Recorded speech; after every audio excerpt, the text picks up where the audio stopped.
জুলাইয়ের হাজিরা গাদ্দার, কেননা এরা নিজেদের সাথে গাদ্দারি করেছে, এরা নিজেদের জীবনের সাথে গাদ্দারি করেছে, এরা নিজেদের পরিবারের সাথে গাদ্দারি করেছে, এরা সমাজের সাথে গাদ্দারি করেছে। এরা তো পারত নিজেদের মেধা ও যোগ্যতাকে ভিন্ন জায়গায় ব্যবহার করে উন্নতি করতে। কেন তোরা জীবন দিতে আসলি? কেন জুলাই হইল? কেন 2026 নির্বাচন হইল? তোমরা কি পাইলা?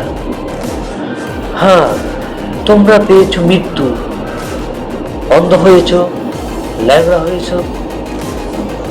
তোমরা তো জানতা তোমাদের মৃত্যুর বিচার করা হবে না, তারপরেও কেন তোমরা জীবন দিতে আসলা? আসলে সত্যিকারের বীরেরা কোনোদিন প্রতিদান চায় না। বীরদের সফলতা অন্যজন ভোগ করে, আর কষ্ট পায় তার পরিবার, স্বজনেরা, আত্মীয়রা, তার শুভাকাঙ্ক্ষীরা।